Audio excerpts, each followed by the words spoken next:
So yes, Google has finally spoken on the matter, and Chrome OS and Android are becoming one with the Googlebook, a brand new laptop form factor that's coming later this year. And you guessed it, we have all the details, so let's get into it in this video. If you want more from the Android show, Google, Pixel, anything else in between, including the Googlebook, then stick around, hit subscribe and join a growing movement. I'd love to have you as part of the crew, and cheers. Android is finally coming to laptops, and at least at this stage, I have to say I'm not really sure how I feel about it. But the huge news is that yes, we're getting a brand new form factor, an Android in a dedicated laptop that is coming under a new Googlebook banner. And I have to say, I don't really get the naming, but I suppose it does play off Google's brand awareness across the globe. And you're wondering to yourself, how is this different from Chrome OS? Well, Google says that this uses the Android tech stack on Android alongside the best features of Chrome OS, namely the Chrome browser and some of the security features that come there. It will have better integration with Gemini and that brand new Gemini intelligence feature that was announced during the Android show. So while I say I'm not really sure about how this is going to work, Gemini is going to be a key component in this brand new interface, but Google has tried to bring a killer feature here called Magic Pointer that has been built with the Google DeepMind team. The interesting aspect here is it is a cursor. With just a wiggle, basically Gemini activates and offers contextual suggestions when you're hovering or pointing at things on your screen. In Google's example, they use pointing at a date in an email that will quickly set up things like a meeting or a calendar invite, which is, it doesn't seem particularly groundbreaking. You can even hover over two images and combine in various ways for things like visualization or even content creation using Nano Banana itself. That's great and all, but I'm actually not sure that will be all that useful to everyone, as there are similar tools doing this already. Even Google lets you do it with Magic Q on Pixel phones. So yeah, again, not necessarily anything groundbreaking so far. There is the Create a Widget feature, which jumps over from Gemini Intelligence on mobile. That's coming here to Googlebook. I do think this is actually probably one of the more powerful options that is going to be great for quick, glanceable information like Gmail, Calendar, Drive, that kind of thing. It does go way beyond the basic tickers and things that you can get on Windows and Mac currently, so it does let you set things up exactly how you want, which I think is one of the benefits of Android as a platform. Then again, you are working within applications, or if you are working within applications, do you really need a desktop that shows these key highlights when you're in a full screen application 99% of the time? That's a question you'll have to answer for yourself. I will say the UI is a complete fusion here on Googlebook. It's Android, but simultaneously Chrome OS. So if you've ever used a foldable, you might recognize this straight away. It feels almost identical to iPadOS in that it's a halfway house, for better or worse, but at the same time, it is a semi-desktop form factor in kind of the best ways. Cast My Apps is a feature that's coming here. It's 100% an ecosystem play in my mind, as it will let you effortlessly control your phone by opening any applications installed over there, right there on your laptop screen. As I said in a previous video, it's a flat-out rip-off of iPhone mirroring on Mac, and it's existed on other form. I think BlueStacks is one that you can run to run Android applications. It's a little bit like that, but in a windowed form factor. It isn't a bad thing, by the way. I actually really like this. It's better than flat emulation in those older form factors, but if you have the same apps installed on your laptop, I'm kind of wondering, does this really make sense? As it's Android after all, you kind of have to work that out for yourself.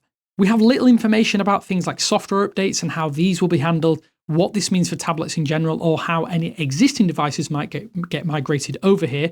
Chrome OS is definitely hanging around, and Google confirmed to us that the existing 10-year support cycle isn't changing for those existing hardware. It is staying, which I think is especially important for those in the education sector where there's lots of Chromebooks being spread to students. Google said that this isn't a replacement. It's technically a new sector, but I think reading between the lines, it's hard not to think that Chrome OS is likely to get sidelined here in future. Maybe it does live on as an enterprise operating system, but does Android pose more security risks in those distributed systems or as work devices? I'm kind of not sure how this is going to work, but we will save judgment until we learn more about this later this year. We also have no idea on the power of these machines or what power they'll offer, as no space specifications have been mentioned. Is it going to be just phone hardware shoved into a clamshell form factor? I mean, I guess it kind of, who knows at this stage. I think being Android-based, it does already limit some of the functionality and power that is available to you. It also limits some of the productivity tools that I think are essential to a ton of people when they use a laptop day to day. Android apps just aren't great for real work in most situations. Yeah, they're useful in a pinch, but while I'm speaking from experience, I know lots of younger people that are kind of familiar and more comfortable in applications rather than desktop software. So maybe it is a future play that leverages Gen Z and that younger audience. I could kind of see that from Google, but again, I don't think that's necessarily a really good option for everyone out there. Google did tell us that they are working to get more partners to get software ported over here. And I do think while Adobe is confirmed about bringing their Premiere application to Android phones, there is zero mention of how this might affect the Googlebook and how this might affect tablets in future. Yes, it might not be Premiere Pro, but at least there may be an option that might give you a kind of halfway option to edit video on your laptop form factor. I do think that if Google can core Adobe and get some creative applications over here, then it's like a deck of cards. It'll be much easier to sell to other brands out there who want to port them for the Googlebook. Until then, I'm not really sure what you could gain or benefit over a Windows laptop or MacBook, at least from a productivity standpoint, especially if you're someone who does creative things. Maybe if you want to test drive a fledgling Android desktop OS, it might be something to look at. I don't think that's me though, or if there is enough here personally to make the switch over. It might just be something to play around with and see just how it fares. My biggest concern is this is going to create a two-tiered Android stack. So laptops are going to be treated differently to tablets and phones potentially. Whether we get a convergence of functionality or how this affects that desktop mode on Android phones remains to be seen. But it does enable, or potentially might enable, desktop level tools to come to mobile, and that might be a step in the right direction. But it feels like a really confusing option without having the ability to test this out until later this year. We're just going to have to take Google's word for it for now, and when we do get to test this, we'll be able to put it through its paces.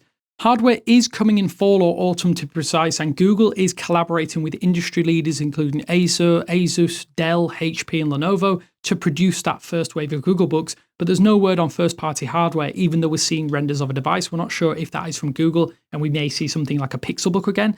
While each manufacturer's models will be unique, the entire lineup though is identified by a signature glow bar. This element is described as both a beautiful design statement and a functional status light, but I'm not really sure, as it doesn't actually appear that there's any major functions or features that this enables on this piece of hardware. It just looks like a purely cosmetic option that shows that 4-color Google logo on the outside of your laptop. Might not necessarily be all that useful, so maybe it could light up or show notifications by glowing. I don't really know here. Google's mock-ups show a very Mac-looking device as well, and just how this affects the pricing going forward is going to be one thing that I think could make or break the hardware line, especially if we start to see devices with different specifications, different options, different hardware. Yeah, it could get very confusing very, very quickly. In a teaser trailer, you also might notice a very brief close-up of the keyboard and specifically the F key, where you can see nav buttons. And I have to say, this looks absolutely insane to me. It makes me wonder, are we going to get touch controls with this device? Are some of them going to have touch screens and some of them not? I kind of feel like it's going to be super confusing because Android is still very touch screen heavy. How's that going to translate when we get this hardware in our hands? Again, I'm not really sure. We are hoping that with I/O just over a week away, we get more information. But yes, the Googlebook is real. That's the main thing. Maybe, as I say, we get a Pixel branded version at some stage in the future. But for now, it's completely under wraps, apart from the fact that there are partners working on these right now. Let me know what you think of these down in the comment sections below. I have to say I'm a bit cautiously optimistic, but I'm kind of worried about how this lands. Do we need this? Is this something that should have been done years ago? Is this going to fall down the kind of the rabbit hole of iPadOS and not quite being macOS and trying to convert it to something a little bit more useful to people rather than just being entertainment devices? Yeah, I'm really not sure what the killer feature is at this point in time, but maybe we'll see that in the coming months. But let me know, as I say, what you think down in the comment sections below. Are you going to pick up a Googlebook on day one?